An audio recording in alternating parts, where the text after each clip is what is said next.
नमस्कार, सत श्री अकाल, सलाम दोस्तों। मैं रोहित गुप्ता, मेरे यूट्यूब चैनल रोहित क्लासेस में आपका तहे दिल से स्वागत है। दोस्तों, हम यहाँ आधुनिक वर्ल्ड हिस्ट्री पढ़ रहे थे, जिसमें आज हमारा दोस्तों चैप्टर नंबर 9 यानी अध्याय 9 का टॉपिक नंबर 2 संयुक्त राष्ट्र संघ का वीडियो हम लोग स्टार्ट कर रहे हैं। जिसको स्टार्ट करने से पहले आप सभी लोगों से अनुरोध है कि जो लोग भी इस वीडियो को देख रहे हैं वो प्लीज़ वीडियो को लाइक कर दीजिए। चैनल को अब तक जिन्होंने सब्सक्राइब नहीं किया है दोस्तों, वो प्लीज़ चैनल को सब्सक्राइब करके बेल आइकन प्रेस कर दीजिए, ताकि आने वाली वीडियोज़ आपको सही टाइम पर मिल सके। और वीडियो को ज़्यादा से ज़्यादा लोगों में दोस्तों शेयर कर दीजिए, ताकि और भी लोगों तक ये वीडियो पहुँच सके। ओके दोस्तों, तो चलिए स्टार्ट करते हैं। United Nation Organization topic number 2, और आज का टॉपिक है दोस्तों हमारा टॉपिक है दोस्तों संयुक्त राष्ट्र लीग ऑफ नेशन से किस प्रकार भिन्न है। ठीक है, how different is the United Nations from the league of nation, यही हम लोगों का टॉपिक है। इसमें सबसे पहला पॉइंट दोस्तों, यूएन को अधिक सफलता मिली। कुछ ऐसे महत्वपूर्ण अंतर हैं जिस कारण से यूएन लीग की अपेक्षा अधिक सफलता प्राप्त कर पाया। पॉइंट है इसमें दोस्तों, यूएन ने आर्थिक और सामाजिक मुद्दों पर अधिक समय और संसाधन दिए, और इसका क्षेत्र लीग से कहीं अधिक व्यापक था। सभी विशिष्ट एजेंसियां अंतर्राष्ट्रीय लेबर ऑर्गेनाइजेशन को छोड़कर, जिसकी स्थापना 1919 में हुई थी, उसको छोड़कर 1945 ईस्वी या उसके बाद बनी थी। यूएन मानवीय अधिकारों की सुरक्षा के लिए वचनबद्ध थी, जबकि लीग इसमें सम्मिलित नहीं थी। आगे, जनरल असेंबली और सुरक्षा परिषद में होने वाली परिवर्तनों, खास तौर पर शांति के लिए इकट्ठा होना, यह प्रस्ताव तथा सेक्रेटरी जनरल के काफ़ी अधिकारों और आदर के कारण यूएन बहुत से मामलों पर निर्णय कर कार्रवाई कर पाती थी, जो लीग नहीं कर पाई थी। आगे, यूएन की सदस्यता बहुत व्यापक है और इसलिए वह लीग की तुलना में अधिक वास्तविक विश्व संस्थान है, और इसका सम्मान भी उससे कहीं अधिक है। USA United state of America और यूएसएसआर सोवियत संघ रूस की बात हो रही है, यूएसआर, दोनों ही यूएन के संस्थापक सदस्य हैं, जबकि यूएस कभी लीग में शामिल नहीं हुआ। 1963 ईस्वी और 1968 ईस्वी के बीच कम से कम 43 नए सदस्य यूएन में शामिल हुए, खास तौर पर अफ्रीका और एशिया के नए बने राज्य, और 1985 ईस्वी तक सदस्यता 159 तक हो गई। लीग में कभी भी 50 से ज़्यादा सदस्य नहीं थे। बाद में कई पूर्व के यूएसएसआर के राज्य भी इसमें शामिल हो गए, और 1993 ईस्वी तक यह संख्या 183 तक पहुंच गई। 2002 ईस्वी में पूर्वी तिमोर, जिसने यूएन की यूएन की सहायता से इंडोनेशिया से आज़ादी पाई थी, वह भी 191वां सदस्य बन गया। 2006 ईस्वी में मोंटेनेग्रो इसमें शामिल हुआ, और जुलाई 2011 ईस्वी में हाल ही में आज़ादी प्राप्त साउथ सूडान इसका 193वां सदस्य बना। ठीक है, आगे है बी पॉइंट, लीग की कुछ कमज़ोरियां यहाँ भी बनी रहीं। आइए देख लेते हैं उसे भी। सुरक्षा परिषद के 5 स्थायी सदस्यों में से कोई भी एक सदस्य किसी भी फैसले पर वीटो कर उसे रोक सकता था। लीग रोक सकता है या था। लीग की अभी भी है, मतलब लीग की ही तरह यूएन की भी कोई अपनी सेना नहीं है। उसे सेना के प्रयोग के लिए स्टेट के सदस्य पर ही निर्भर होना पड़ता है। नंबर आगे है दोस्तों 9.2 समाप्त हुआ। शांति स्थापित करने वाले संस्थान के रूप में यूएन कितनी सफल रही, आइए इसे देख लेते हैं। यद्यपि यूएन की सफलता मिली जुली रही, पर यह कहा जा सकता है कि यूएन शांति बनाए रखने में लीग की तुलना में अधिक सफल रहा, खास तौर पर ऐसे संकट के समय में जिसमें महाशक्तियों के हित सीधे सीधे शामिल नहीं थे, जैसे कि कोंगो में गृह युद्ध 1960 से 64 ईस्वी, और नीदरलैंड और इंडोनेशिया का पश्चिमी न्यू गुनिया को लेकर झगड़ा। दूसरी तरफ यह भी कई परिस्थितियों में लीग की ही तरह बेअसर रहा, जैसे कि 1956 ईस्वी में हंगरी का विद्रोह तथा 1968 ईस्वी में चेक का संकट, जिसमें एक महाशक्ति के हित के कारण यूएसएसआर को धमकी दी गई और महाशक्ति ने उसे नज़रअंदाज करने का निश्चय किया या उसकी बात नहीं मानी। विभिन्न यूएन की सफलता के विभिन्न पैमानों को आंकने के लिए सबसे अच्छा तरीका होगा उन बड़े झगड़ों का आकलन करना जिसमें यूएन शामिल था। आगे है पश्चिमी न्यू गुइनिया या न्यू गिनी भी कह सकते हैं 1946 ईस्वी में। पश्चिमी न्यू गुइनिया या गिनी 1946 ईस्वी में यूएन ने डच ईस्ट इंडीज की हॉलैंड से आज़ादी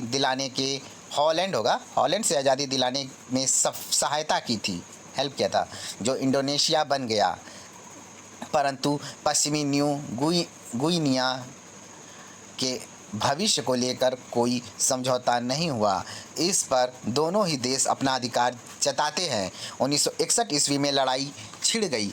उसके बाद यू थॉट ने दोनों पक्षों को बातचीत के लिए कहा और यह मान लिया गया 1962 ईस्वी की यह सीमा इंडोनेशिया का हिस्सा बनेगी। हस्तांतरण की व्यवस्था की गई और यूएन इसका निरीक्षण कर रहा था। इस स्थिति में यूएन ने बातचीत कराने में बड़ी महत्वपूर्ण भूमिका निभाई, यद्यपि उसने पश्चिमी इरियन के भविष्य पर खुद कोई फैसला नहीं लिया था। आगे ना दोस्तों बी नंबर पैलेस्तीन भी कहते हैं 1947 ईस्वी में। फिलिस्तीन इजराइल से इसका होगा विवाद। आगे फिलिस्तीन 1947 ईस्वी 1947 ईस्वी में ज्यूस और अरब के झगड़े को यूएन के सामने रखा गया। सारी जांच के बाद यूएन ने यह निश्चय किया कि ज्यूस का एक अलग राज्य बनना चाहिए, इजराइल।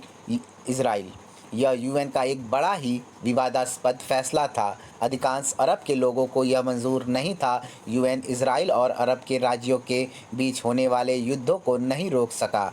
1948, 1967 और 1973 ईस्वी में हुआ, पर उसने उस समय युद्ध बंदी करके और निगरानी की फौज भेजकर कुछ उपयोगी काम किए और यूएन की रिलीफ और वर्क एजेंसी ने अरब के शरणार्थियों की देखभाल की। और दोस्तों हाल ही में कुछ समय पहले फिर से वही विवाद उन लोगों के बीच हुआ और खूब इजराइल ने खूब कूटा है।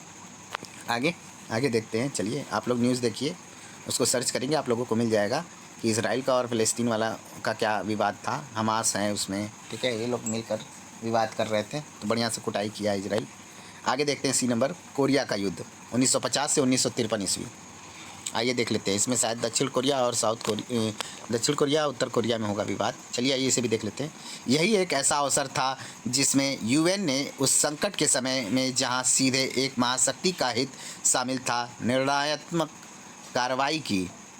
जून 1950 ईस्वी में जब साउथ कोरिया ने कम्युनिस्ट नॉर्थ कोरिया पर हमला किया तो सुरक्षा परिषद ने तुरंत एक प्रस्ताव पास कर नॉर्थ कोरिया की भर्त्सना की और राज्यों के सदस्य को बुलाकर तुरंत साउथ के लिए सहायता भेजने के लिए कहा। लेकिन यह उस समय कुछ देर के लिए रूस के प्रतिनिधि के वहां उपस्थित न होने के कारण ही हो पाया था, अन्यथा उसने इसे वीटो कर दिया होता, क्योंकि उन दिनों रूस यूएन में कम्युनिस्ट चीन के सदस्य ना बनाए दिए जाने के विरोध में था। सुरक्षा परिषद की बैठकों में उपस्थित नहीं हो रहा था। यद्यपि रूस के प्रतिनिधि बड़ी चतुराई से वापस लौट भी आए थे, पर तब तक तो कार्रवाई को आगे बढ़ने से रोकने में देर हो चुकी थी। 16 देशों की सेनाओं ने हमले को असफल कर दोनों कोरिया के बीच सीमा को 38वें पैरेलल पर बना दिया था। ठीक है, तो याद है 38वें जो पैरेलल रेखा है उसको हम लोग दक्षिण कोरिया और साउथ कोरिया का वो बॉर्डर भी कहा जाता है। ठीक है, आगे देखते हैं दोस्तों। आगे यद्यपि पश्चिम ने इसे यूएन की बड़ी सफलता माना था, पर वास्तव में यह काफ़ी कुछ अमेरिका का अभियान था। इसमें सेना का अधिकांश हिस्सा अमेरिका का था और सेना अध्यक्ष भी अमेरिका का मैकआर्थर ही था, और यूएस की सरकार तो सुरक्षा परिषद के फैसले से एक दिन पहले ही सेना के दखल देने का निश्चय कर चुकी थी। केवल रूस के प्रतिनिधि की अनुपस्थिति ने इसे यूएन का अभियान बना दिया था। ऐसी स्थिति फिर दोबारा ना पैदा हो, इसलिए अब यूएसएसआर इस बात से सावधान हो गया था कि वह भविष्य में सुरक्षा परिषद के सभी सत्रों में ज़रूर उपस्थित रहेगा। कोरिया के युद्ध से यूएन के भविष्य के लिए महत्वपूर्ण नतीजे निकले। शांति के लिए इकट्ठे होना जैसे प्रस्ताव का पास होना इस बात को बता देता है कि सुरक्षा परिषद में वीटो होने पर बिना जनरल असेंबली के वीटो के प्रस्तावों को सीधे माना जा सकता है। दूसरे, रूस ने सेक्रेटरी जनरल ट्रिगविली की इस बात के लिए काफ़ी आलोचना की कि उनका उस मुश्किल परिस्थिति में किया गया फैसला पक्षपातपूर्ण था। उनकी स्थिति उस समय बहुत ही नाजुक हो गई थी, इसलिए उन्होंने समय से पहले ही अवकाश ले लिया और उनके स्थान पर आए डैग हैमरशोल्ड, ठीक है, दूसरे थे। आगे डी नंबर, सुएज संकट 1956 ईस्वी में सुएज संकट देख लेते हैं। यहाँ तर्क दिया गया है कि यूएन ने सबसे अच्छा काम किया जब इजिप्ट के राष्ट्रपति नासिर ने अचानक सुएज नहर का राष्ट्रीयकरण कर दिया, जिसमें ब्रिटेन और फ्रांस दोनों ही के काफ़ी शेयर थे। तब दोनों ही देशों ने इसका बड़ा कड़ा विरोध किया और अपने हितों की रक्षा के लिए सेना भेज दी। उसी समय इजराइल ने इजिप्ट पर पूर्व से हमला किया। तीनों ही राज्यों का प्रमुख लक्ष्य था राष्ट्रपति नासिर को सत्ता से हटाना। सुरक्षा परिषद ने हमले का विरोध किया, पर इस पर ब्रिटेन और फ्रांस ने वीटो कर दिया और जनरल असेंबली में बहुमत से 64 पक्ष में और 5 विपक्ष में हमले का विरोध किया गया और सेनाएं वापस बुला ली गई। भारी बहुमत को देखते हुए हमलावरों ने सेना तो वापस बुला ली, पर उनकी शर्त यह थी कि यूएन उन्हें भरोसा दिलाए कि सुएज नहर पर उचित समझौता किया जाएगा और इससे अरब और इजरायली दोनों ही एक दूसरे को मारने काटने से बच गए। यूएन के 10 अलग अलग देशों के 5000 सैनिक वहां भेजे गए और ब्रिटेन, फ्रांस और इजराइल की सेना वापस घर चली गई। इस तरह यूएन और डैग हैमरशोल्ड की इज्जत, जिन्होंने बड़ी कुशलता से इस अभियान को कामयाब बनाया था, और बढ़ गई, और साथ ही युद्ध को रोकने में रूस और अमेरिका का भी काफ़ी दबाव रहा था। लेकिन 1967 ईस्वी के अरब इजराइल झगड़े में यूएन इतना सफल नहीं हो पाया था। ठीक है, इजराइल भाई किसी को अपने आगे टिकने ही नहीं देता है, अपने पे आप पे आ जाता है तो उससे ख़तरनाक कोई है ही नहीं दोस्तों। बहुत दिमाग है इजराइलियों के पास, उनके दिमाग को सोच लीजिए, पढ़ नहीं पाएंगे आप, आपसे 4 कदम आगे सोचते हैं। छोटा ही सा देश है लेकिन नाको चना चबवा देता है अच्छे को। और दोस्तों, जब इंडिया का वॉर हुआ था, ठीक है, जब बांग्लादेश पर अटैक किए थे पाकिस्तानीज़ 1971 में, तो उस समय क्या हुआ था कि पाकिस्तान की तरफ से दोस्तों वो अमेरिका ब्रिटेन सब आ गए थे। लेकिन भाई उस समय भारत का साथ देने वाला एक रूस था, और रूस के साथ दोस्तों यही इजराइल था जिसने सहायता दी थी। ठीक है, सोच लीजिए। आगे पढ़ते हैं हम लोग। ई नंबर, हंगरी का विरोध 1956 ईस्वी। आइए इसे देख लेते हैं। सुएज नहर के संकट के समय ही यह विरोध भी शुरू हुआ और इसमें यूएन सबसे ज़्यादा बेअसर रहा। जब हंगरी ने रूस से आज़ादी लेने की कोशिश की, तब सोवियत की सेना इस आंदोलन को दबाने के लिए हंगरी में चली गई। हंगरी की सरकार ने यूएन में निवेदन भेजा, पर वहां पर सुरक्षा परिषद के सेना वापस बुलाने के प्रस्ताव को रूस ने वीटो कर दिया। जनरल असेंबली में भी इसी प्रकार का प्रस्ताव पास हुआ और इस समस्या पर विचार करने के लिए कमेटी बनाई गई, पर रूस ने इस कमेटी का सहयोग करने से मना कर दिया, इसलिए कोई प्रगति नहीं हुई। सुएज के किस्से में विरोधाभास बड़ा ही अजीब था। ब्रिटेन और फ्रांस अंतर्राष्ट्रीय दबाव के आगे झुकने को तैयार थे, जबकि रूस ने यूएन को बिल्कुल ही नज़रअंदाज कर दिया और इस प्रकार कुछ भी नहीं किया जा सका। ठीक है, आगे एफ नंबर पढ़ते हैं दोस्तों। कोंगो में गृह युद्ध 1960 ईस्वी, कोंगो वॉर। आइए देख लेते हैं। यहाँ यूएन ने कोरिया को छोड़कर आज तक का सब, एक सेकंड दोस्तों, ये डॉग लोग परेशान कर रहे हैं। चलिए दोस्तों आगे। यहाँ यूएन ने कोरिया को छोड़कर आज तक का सबसे जटिल अभियान किया। आज़ादी पाते ही कोंगो में जब सब तरफ काफ़ी हंगामा मच गया, तब यूएन ने वहाँ किसी भी तरह कानून बनाए रखने के लिए 20,000 से भी ज़्यादा की सेना भेजी। एक खास कोंगो फंड उसकी सहायता उसे फिर से बनाने और उसके विकास के लिए बनाया गया, लेकिन इसकी राशि इतनी ज़्यादा थी कि यूएन का लगभग दिवाला ही निकल गया। ख़ास तौर पर जब यूएसएसआर, फ्रांस और बेल्जियम ने जब इस अभियान में खर्च हुए अपने हिस्से की राशि देने से मना कर दिया, क्योंकि जिस तरह से यह अभियान किया गया था वो इससे सहमत नहीं थे। इस युद्ध ने तो जैसे डैग हैमरशोल्ड की जान ही ले ली। यो कोंगो के एक हवाई जहाज़ के टूटकर गिरने से उसकी मृत्यु हुई थी। आगे है जी नंबर दोस्तों, साइप्रस को देखते हैं दोस्तों।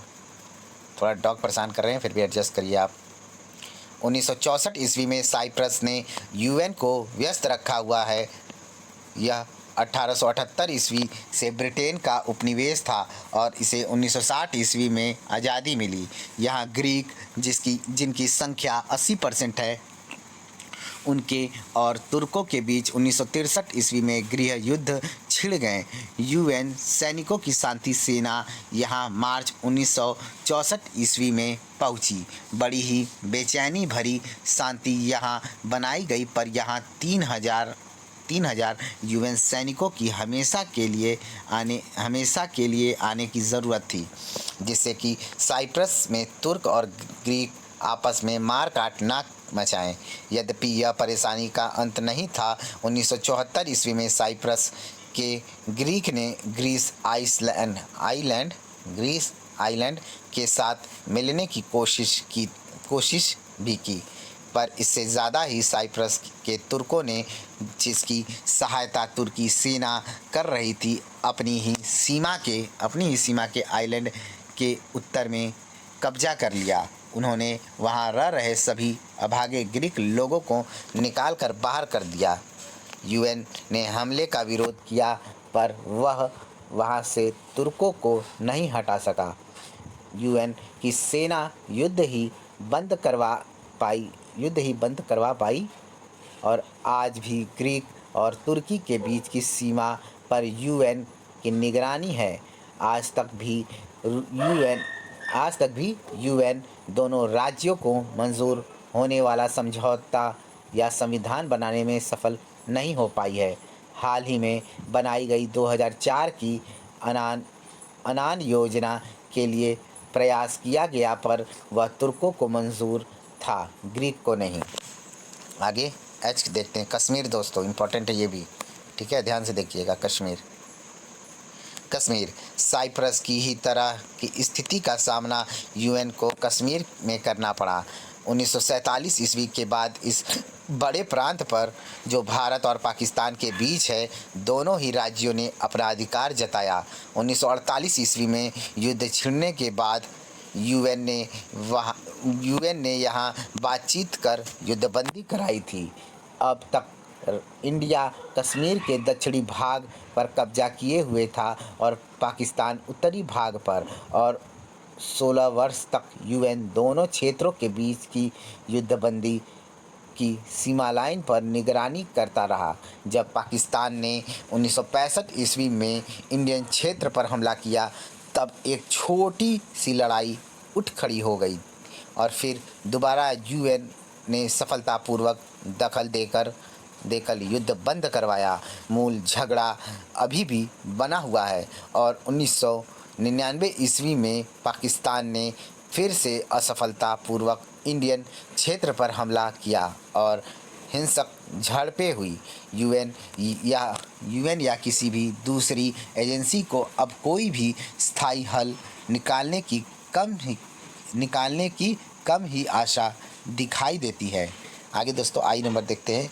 चेकोस्लोवाक संकट 1968। चेकोस्लोवाकिया का संकट है 1968, इंपॉर्टेंट है, देखना पड़ेगा। चलिए यहाँ एक सेकंड दोस्तों, ये डॉग पर चेकोस्लोवाकिया संकट 1968।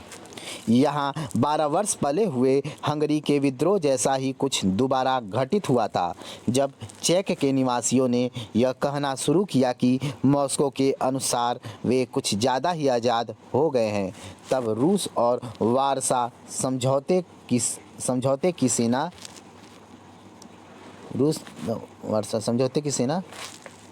रूस और वारसा समझौते की सेना यूएसएसआर को अनुशासन सिखाने के लिए वहां भेजी गई। सुरक्षा परिषद ने इस कार्रवाई पर आपत्ति जताते हुए प्रस्ताव लाने की कोशिश की।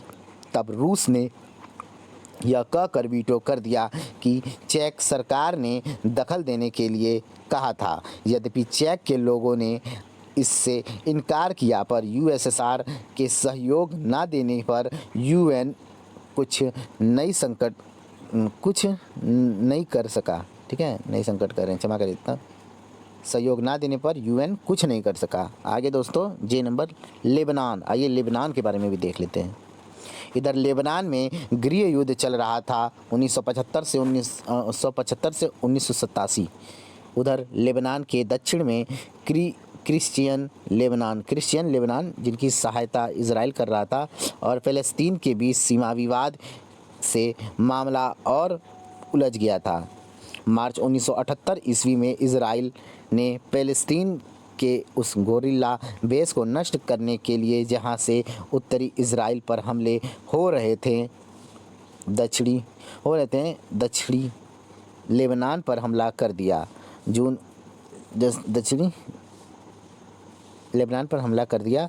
1978 ईस्वी में इजराइल एक शर्त पर माना कि यदि यूएस सीमा क्षेत्र पर निगरानी रखे तो वह लौट जाएगा।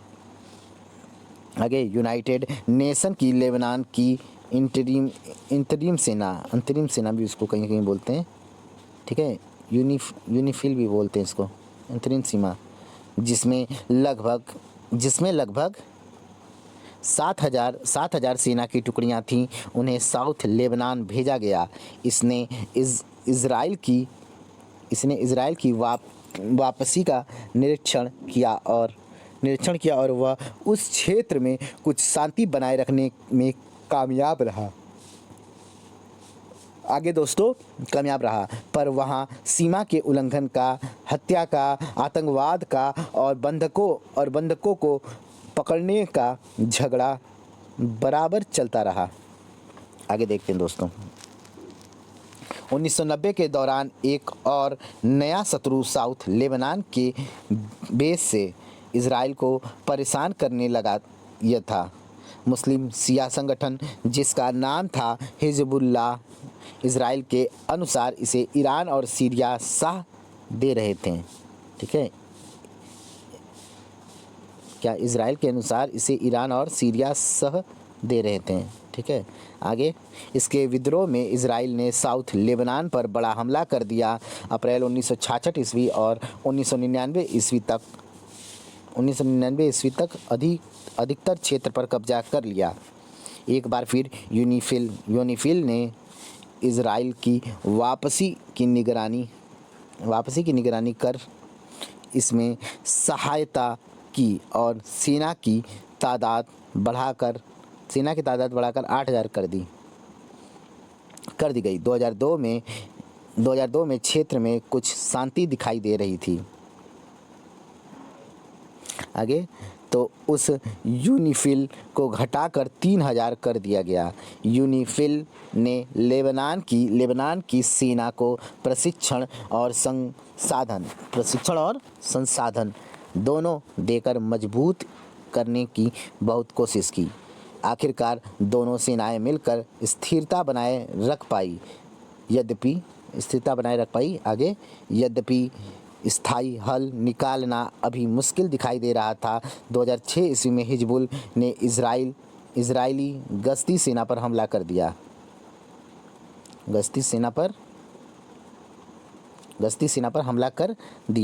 जिसमें 8 इजराइल सैनिक मारे गए और 2 बंदी बना लिए गए। ठीक है, आगे इजराइल ने तुरंत उन बंदी सैनिकों की रिहाई की मांग उठाई। उन्होंने उनका समुद्री रास्ता बंद कर दिया, बेरूट पर बमबारी की और हिजबुल के हेडक्वार्टर को तबाह कर दिया। हिजबुल ने भी बदले में इजराइल पर 100 रॉकेट प्रतिदिन के हिसाब से हमले किए। अगस्त के मध्य तक ही यूएन युद्धबंदी कराने में सफल हो पाया। आगे यूनिफिल 12,000 तक बढ़ा दी गई और अगले 4 वर्ष तक कुछ शांति बनी रही। 2011 ईस्वी के शुरू में फिर से कुछ हिंसक वारदातें हुईं। इजराइल अभी भी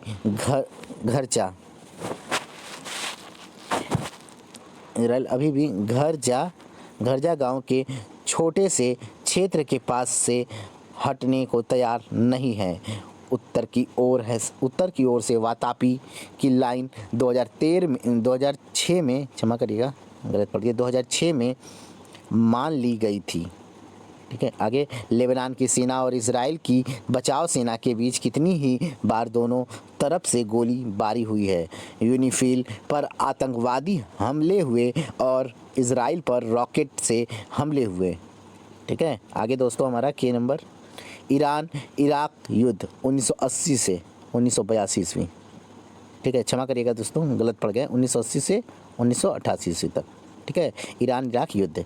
यूएन को ईरान और इराक के बीच चल रही लंबी लड़ाई को ख़त्म करने में सफलता मिली।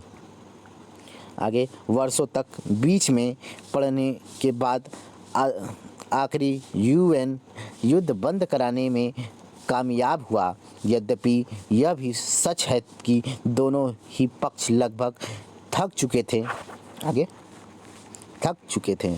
ठीक है, तो इस प्रकार से दोस्तों हम लोग यहीं पे समाप्त करते हैं। नेक्स्ट वीडियो में दोस्तों हम लोग 9.4 पढ़ा जाएगा। ठीक है, हालांकि थोड़ा लंबा है, इस वजह से इसको नहीं समाप्त कर रहे हैं। ठीक है, लगभग 2.5 पेज में है दोस्तों। ठीक है, तो वीडियो को यहीं तक बने रहने देते हैं। अब नेक्स्ट वीडियो में दोस्तों हम लोग देखा जाएगा नेक्स्ट पॉइंट। ठीक है, तो थैंक यू फॉर वॉचिंग, मिलते हैं नेक्स्ट वीडियो में। Bye bye, good night, take care, शुभ रात्रि। खूब पढ़ते रहिए दोस्तों, खूब बढ़ते रहिए। प्लीज़ आप लोग, जिन लोगों को लगेगा कि वीडियो में मैं बहुत स्लो बोल रहा हूँ, तो यूट्यूब के सेटिंग में जाके आप लोग प्ले बैक स्पीड बटन को 1.25x या तो 1.5x कर लीजिएगा अपने अनुसार। Okay, bye bye, good night, take care, शुभ रात्रि मित्रों।